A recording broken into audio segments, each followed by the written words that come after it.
You've tried to get your home organized more than once, but it doesn't seem to last. You put in the effort, you make some progress, and then a busy week, guests, work, or family take over, and suddenly the clutter is back. That is frustrating, and it can make you feel like you're the problem.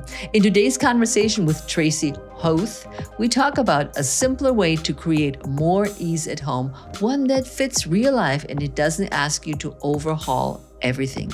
If you want organizing to feel manageable finally instead of never ending, this episode is for you. If you've been telling yourself it's fine, but deep down you know something needs to change, you're in the right place. Welcome to the Pursue Your Spark podcast, and I'm your host, Heike Yates. This is a show for the in-between seasons of midlife, where we uncover the habits and comfort zones keeping you stuck and move you towards strength and action without forcing a reinvention.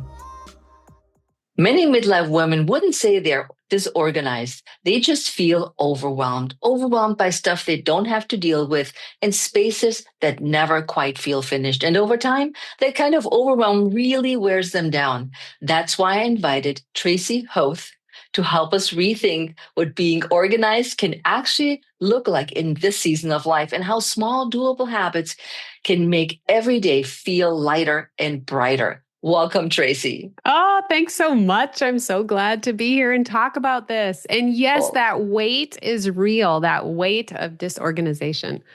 Yeah. So why do so many women or midlife women label themselves as a hot mess or messy versus an organized person? What do you see is the reason, and what do you think it might cost them when they start labeling themselves? Ooh, that's a good question. And I think they label themselves that because they've told their brain to go find all the evidence that that's true. So now their brain only sees that evidence and they think that's who I am. But really, when I start working with someone, I help them see all the other evidence that they are organized, that it's totally possible, that they're completely capable. And so when they see that, they just keep producing that result. We can't outperform our identity.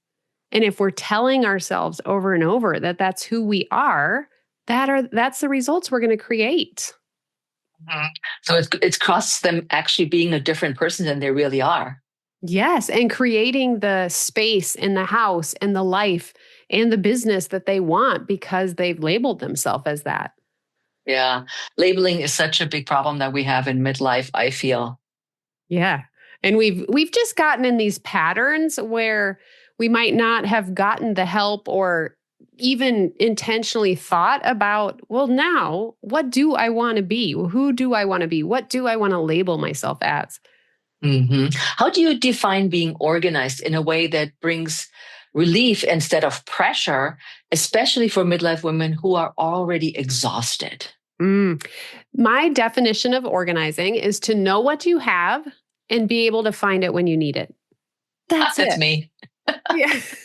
Yes, that's it. It doesn't have to be color coded. It doesn't have to be beautiful. Your baskets don't have to match. I mean, just do you know what you have and does it have a home so you can find it when you need it? Because I feel that when you say I have, or when we talk about I am decluttering, I am organizing, I feel so many women, it goes also for my business in fitness and nutrition. It's like, no, just another thing I have to think about. Yes. That's why one of the things I like to help people do is treat it like a project. We are just going to have a start and an end date. We're going to have a focus and a result that we want to create. And then let's get it done. And there's 5 steps to organizing anything. And so you follow those 5 steps and you're done. And you can see the result that you've created. Was there a moment in your own life when you realized organization wasn't about perfection, but about creating ease and clarity? And how did that shift your work with women? Well, I have worked with people for 17 years as a professional organizer. Now, I don't go into homes anymore. My business is all online. But because I've done it so much, the organizing the physical space in my own home especially has been fine. But when I started my business digitally in 2018, it became like, whoa, there's stuff everywhere. I can't find anything I need. So I really had to set up systems and really simple, like a 5-folder structure of my digital files. So now I can find the things that I need. So that moment when I said, Tracy, what are you doing? Follow your organizing steps and get this organized in a really simple manner. Like that was kind of the turning point for me to be able to then I started helping people organize their business too, because it makes such a big difference to know what you have and find it. Have you always been an organized person? I would say I'm down to earth. What's the right word? I can't think of the word that I usually use, but just organized in a way that's like a minimum baseline. I'm not super anal. I don't have things like alphabetized. I don't care if the things look a certain way necessarily, but I do like order. And the other thing is I don't have a lot of stuff. Like I don't collect things. I don't have a lot of stuff. So even when I go into someone else's house and see the amount of, I remember being in this one woman's closet and she had purses like on every shelf. She had purses in this armoire in her bedroom. And I thought to myself, oh my gosh, I couldn't organize that. Like I don't even, all of those purses overwhelm me. And so I think I have less stuff. So it makes it easy for me to be organized. I think that a lot of people have attached sentimental value to their stuff. And I remember when I recorded my very first Pursue Your Spark episode, I actually sat in the basement of my house and I had boxes and boxes of stuff. And I was just really wanting to get rid of stuff, wanted to organize things. And I recorded the episode looking at stuff while I was taking things out. So all these attachment to our stuff. What's your thinking on that? Yeah, one of the things that's helpful with that is to look forward and see where you want to go. If you have a really clear definition or you've really visualized it and you know how it feels when you walk into the space and you know what you're going to be doing, or you have some ideas about what kind of crafts you want to do or what kind of projects you want to be working on and the activities you're doing, I think then you have a good filter. So when you look at something, you're like, does it fit in this filter? Does it flow through and make it because I'm going to be using it, because I love it, because it is going to have a place of honor in my home and I can enjoy it? Or does it not? I think having that clear destination really helps make decisions. Yeah, you said you have a process of where you have a start and an end date. What does it mean in terms that the listeners can relate to that as maybe as a story or as an example? Yeah. So what I do in my Organized Life Academy is I break the house because that's focused on our house and our home and our lives in that way. So I break it down by month. We assign a topic for each month. And then we have a planning call at the beginning of the month. So we plan based on how much time we have in our own calendars. We plan what we're going to accomplish. What result do we want to create during that month? We break that down using the organizing steps, and then we schedule it on our calendar. And then as we go, we coach on the obstacles that come up, like, and just out of complete curiosity, why did I do that? Why didn't I do that? That was on my calendar. What came up that distracted me? What was I thinking when I kept everything instead of getting rid of something? What was coming up? And we can coach around that and understand ourselves more and find solutions for these obstacles that get in our way. And then at the end of that month, we can look back and say, okay, did I create the result I had? Did I not create it? How much pushback do you get from people? I think pushback, maybe it's more I think what happens, maybe it's a woman thing. I'm not sure, but we feel disappointed that we're constantly haven't created enough. We didn't do enough. We didn't follow our plan good enough. Like all of that comes up.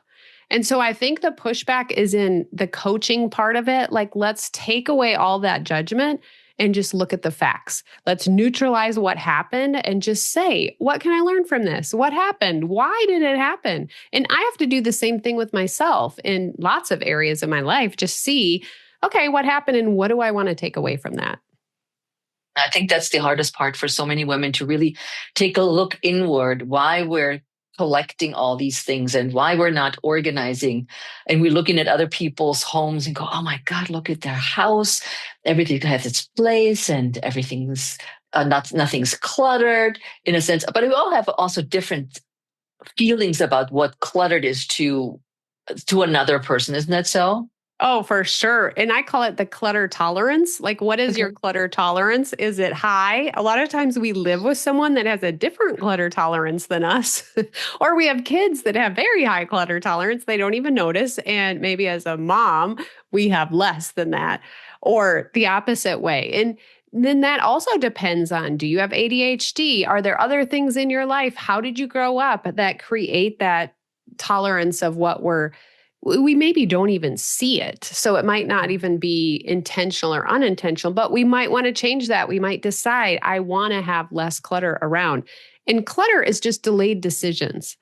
And so I was talking to someone recently that said that was so helpful to know that. It's not that I'm messy. It's not that I have piles everywhere. It's just that I've delayed making a decision on certain things. And that might be a decision to let it go, but it also might be a decision to give it a home and have it live in a certain spot. Or it's even a decision that I set it down instead of putting it away because I know exactly where it goes. So it's just learning all those things about yourself and moving toward that destination that you have and that you want to create in the life in the home that you have right now. Do you feel isolated, worn out, and disconnected from the life you used to enjoy? Maybe your friends invite you to go hiking or play pickleball, and you say no, not because you don't want to go, but because you know you won't be able to keep up.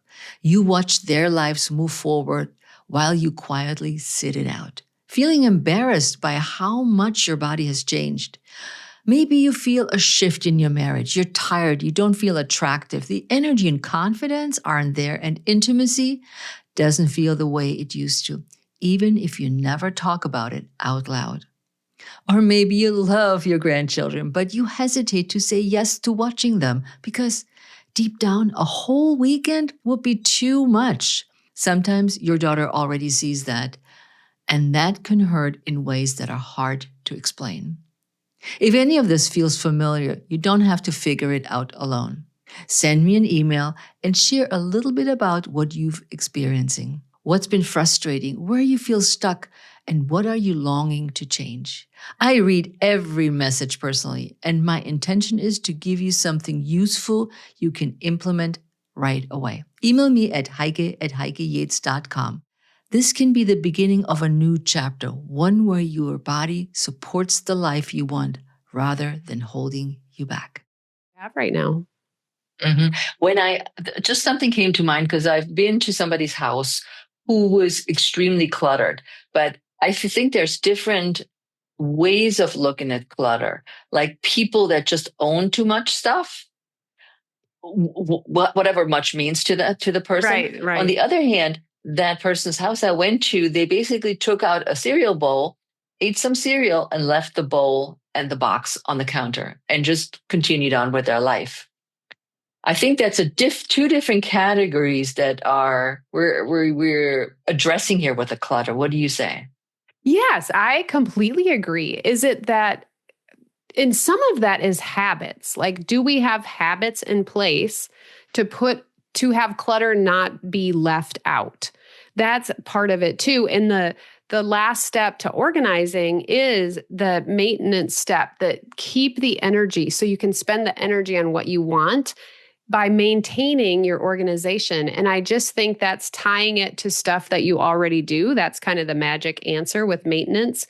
And that person was leaving their cereal bowl and their cereal out, where maybe when they finish pouring the milk in and they shut the refrigerator door, that would be the trigger to put that away. So yeah, clutter comes in all different ways. Different sizes, yeah.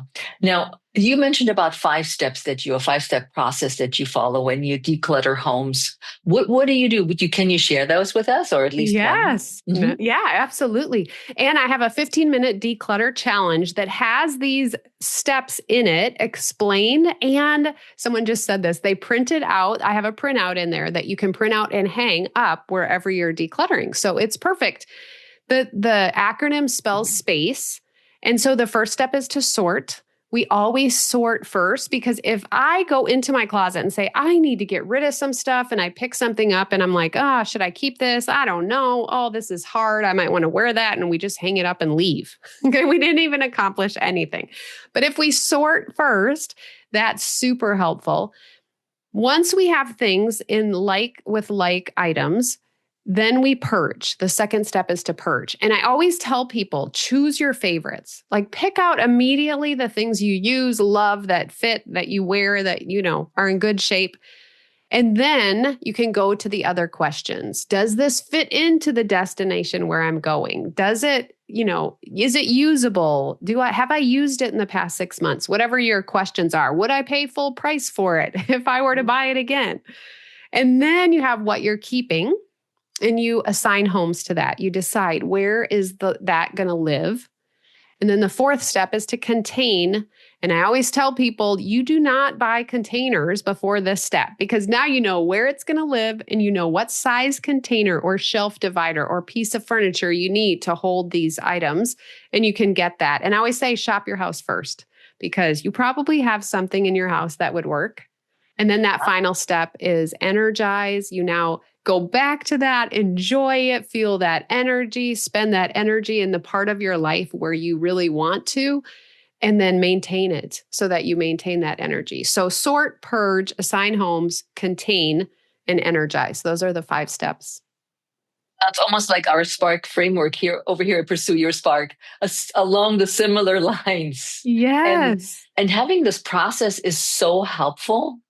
Yeah. I find that people really need a system to say, okay, did I accomplish the S? Did I accomplish the E, or whatever, wherever they are in the process? And I always say that it's great when people can say, well, I sort of got hung up on that step. Let me go back to, at least that's what I would think, go back to step 1 and see, did I actually really accomplish that first step? Yes. And the more you practice this, the better and better you're going to get. And you can use this when you're decluttering and organizing your home, your office, your digital space, your calendar and your time, and even your mind. When you feel overwhelmed, use this like you're cleaning out your mind. It works perfectly. And even me, I have been using these same steps for 17 years. And I have a space. We call it our secret room. It's really just a room off my boys' old bedroom that they used to play in. So that's why it's called secret, but it's an attic space. And we stick things in there that we don't want to make decisions on. So it sometimes gets full of clutter. Totally fine. That doesn't mean I'm disorganized because I know the organizing steps. And anytime I want, I can decide I'm going to go in there and I'm going to organize that space. And I know the steps and it's no big deal.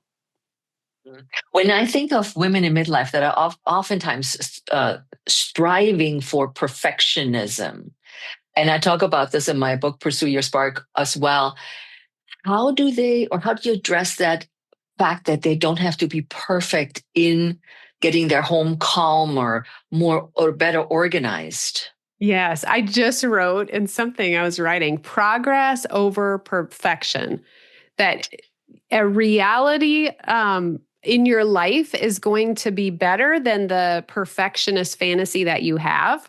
So we can have this fantasy and do nothing, or we can be real about it and make progress. And that's why I created that 15 minutes is do 15 minutes sometimes. Just get started, get going, do a small space and have that evidence that you are an organized person, you are capable, you can follow these steps. That evidence just keeps building and building and building.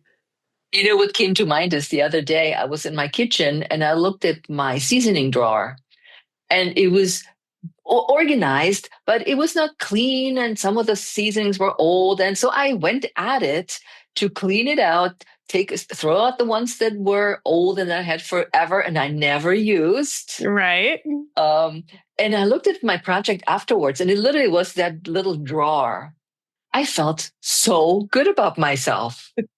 Isn't it awesome? So those little progresses. And the other part of it is, I think of it like an onion where we have layers. So if your house is really cluttered, you're just going to go the first layer and it's not going to be perfect. It's not going to look like the pictures on Instagram. Totally fine. You're moving through the layers of the onion until you get to the place you want to go. But don't let that stop you from peeling a layer off because it might not look like your fantasy end result that you want it. And that might be your goal and your destination. It's totally fine, but it's going to take a layer at a time. Yeah. If someone walked into your home today, what's one thing they'd notice that reflects your real definition of organization, not what most people expect? Such a fun question. I think they would notice that I might have some stuff on my countertop because we come into our house and that's where things go. And I'm constantly putting things into their homes from that spot. And I have less stuff. But if they asked me to put, and I even think right now on my dresser, because I just got something or just walked through my room, my dresser has stuff on it. It has like 3 of the necklaces that I took off that I didn't put away. But immediately, if they came in, I could easily put those in the spot in my drawer where they go, and it's no big deal. So having something out doesn't mean you're disorganized. But if the key is, do I have a home? Can I clean it up quickly and put it away? And if the answer is yes, you're organized. Oh, and I got to say this one other thing. If you can find what you have and you can put it away and get to it quickly, 80% of the time, you can consider yourself organized. And even before that, but I'm saying people think that maybe me, because I'm a professional organizer, have everything perfect all the time. And there's still times where I can't find something. That does not mean at all that I'm not organized. It just means 80% of the time I can find what I need. The 80-20 rule. Yeah.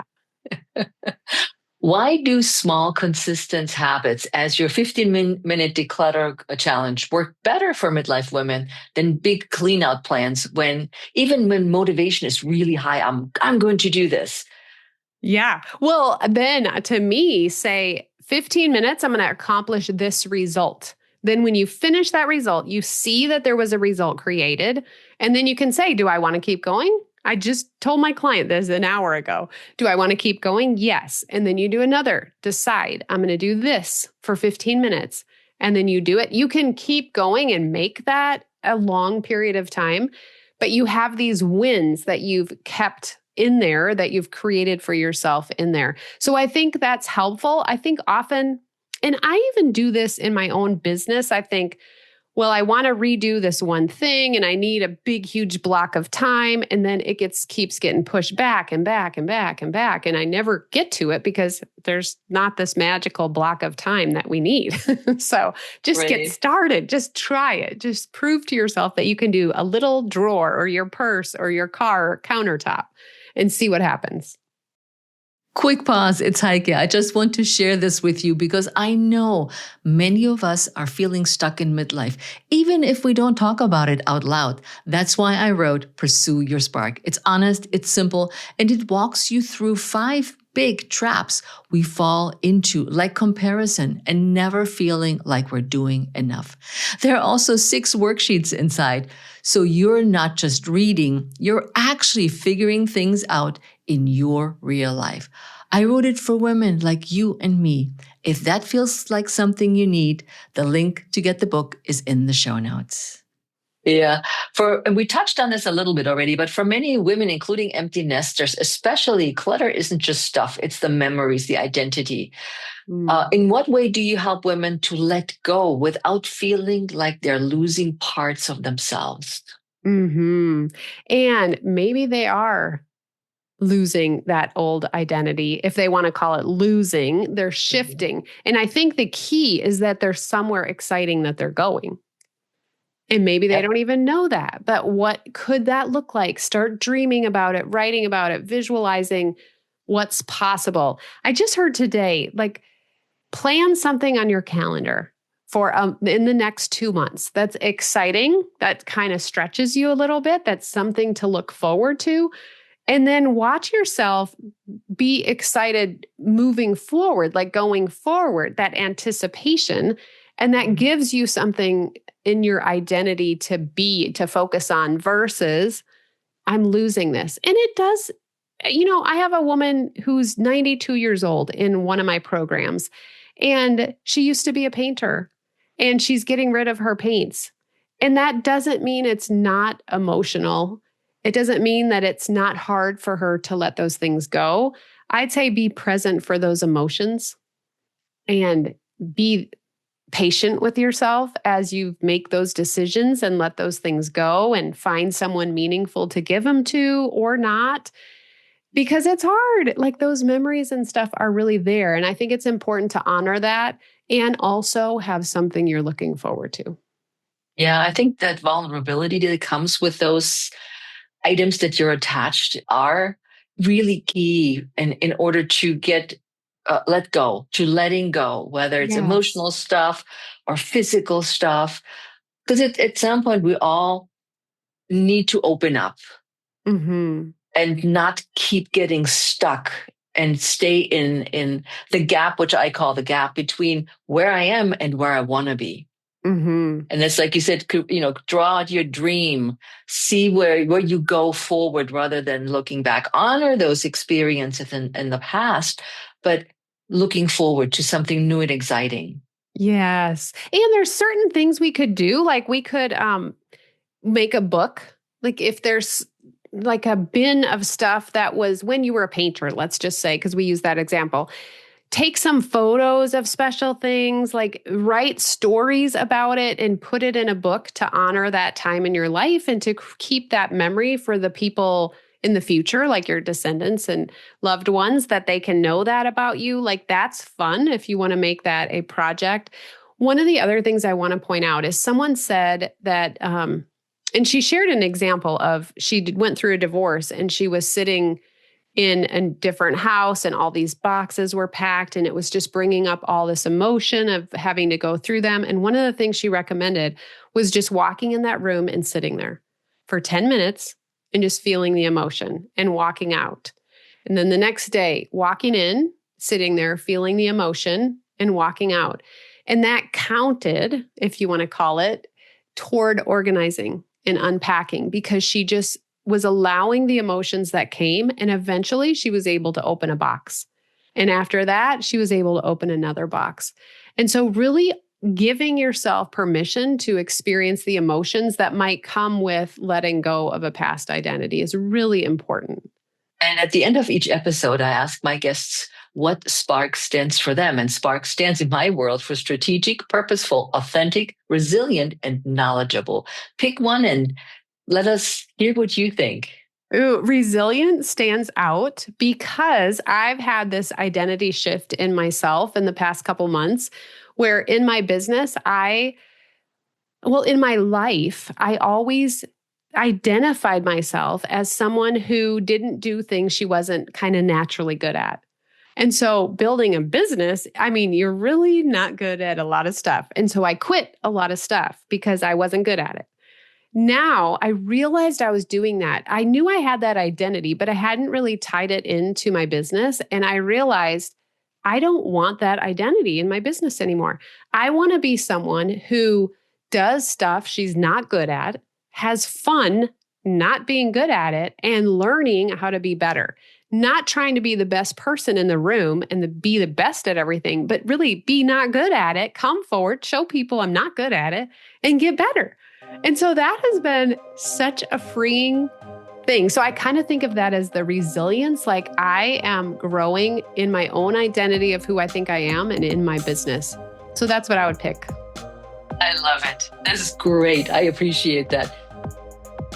And listen, before you reorganize another drawer or start another project, take a look at how your days actually feel. Rushing out the door, skipping breakfast, answering emails while making dinner. When your days are full but unstructured, even the best organization habits don't have a chance to stick. That's where we're going to go next. I'll see you in the next episode.